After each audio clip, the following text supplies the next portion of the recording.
Hi, this is E.T. Information for this video comes from numerous sources, including Roger Morris's book Nixon, Vanity Fair magazine, William Dumoff's book Who Rules America, and Ron Ronson's book Them, and other books and articles. Conspiracies. They do exist.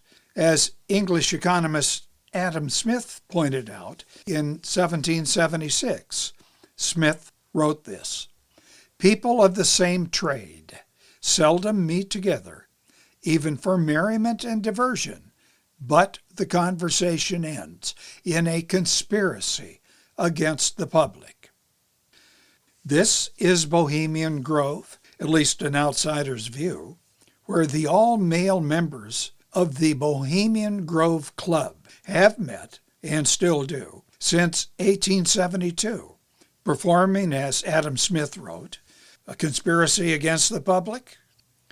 Let's take a look. When the Bohemian Club took ownership of the Grove, I believe that was in 1899, it had been, for a quarter of a century, a rented hangout for mostly San Francisco newsmen, reporters, editors, who'd adopted a, as they put it, bohemian lifestyle. Over the years, they took in others like artists, businessmen, military officers, politicians, but never females. Today, the club numbers about 2,500 to 3,000 members. New ones must pay a $25,000 plus initiation fee. William Dumoff, a University of California professor emeritus, is for E.T. the go-to guy for information regarding who in this country controls things, determining what we eat, what we read, how we think. Dumoff studied the Grove for years, and he sees it as a place, and I'm quoting him, where the powerful relax and enjoy each other's company. Given that the club motto is the following: "Weaving spiders come not here," that's a line from Shakespeare, you might conclude with Dumoff that little or nothing nefarious occurs at the Bohemian Grove. But Alex Jones, the conspiratorialist, visited the Grove. He was with author John Ronson, and Jones does suggest nefarious deeds. And despite expressing his thinking with a lot of hyperbole like this: "I don't like them putting chemicals in the water that turn the friggin' frogs gay," he may be correct about the Bohemian Grove. Why would the most influential men of politics, military, intelligence, big business, media, why would they engage in what appears to be an attempt to invoke aid from, well, a less than holy being from the spirit world? For instance, that cremation of care ceremony that's performed at each meeting was described by Jones in these words: "Ancient Canaanite, Luciferian, Babylonian mystery religion ceremony."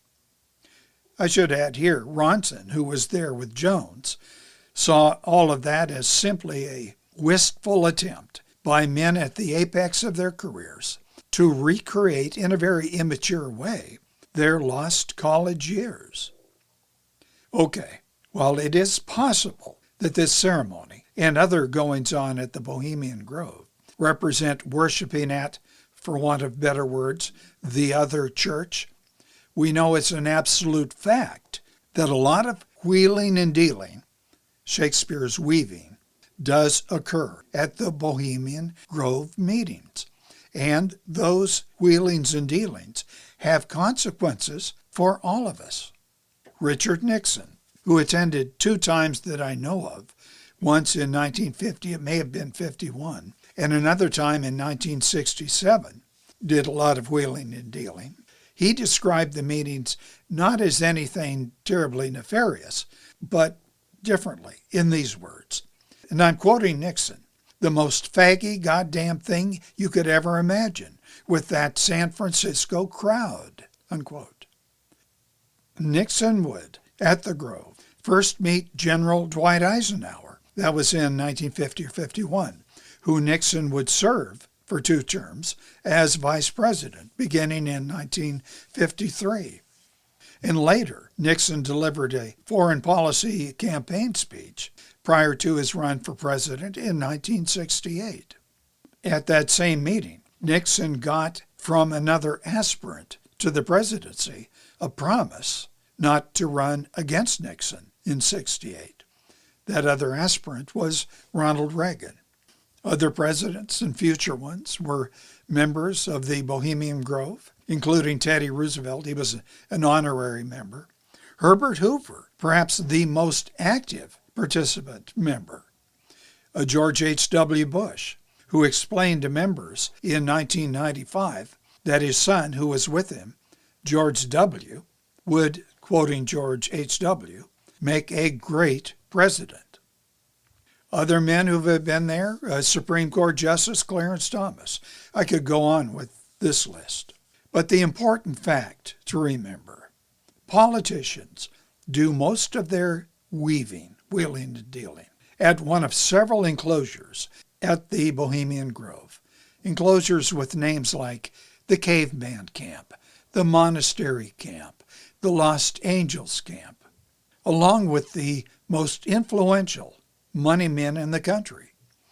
Ronald Reagan, there again in 1975, that was just prior to his first run for the Republican nomination, stayed at the Owl's Nest Camp, and he was there with executives from United Airlines and several other even larger corporations, all with big money and other help for the, right politician. While E.T. does not discount the possibility of occult goings-on at the Grove, certainly director Stanley Kubrick, hinted at such behavior among the uber-rich in his film Eyes Wide Shut. But it's clear, based on extensive documentation, that, as California political activist Mary Moore wrote, and I'm quoting her, "These powerful people discuss and choose policy, but they do so in secrecy with no public scrutiny," unquote. Well, money and other influences, we know, determine election results.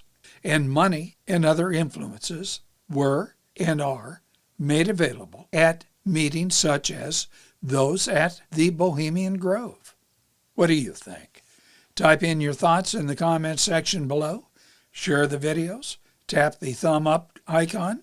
You know the drill. Thank you.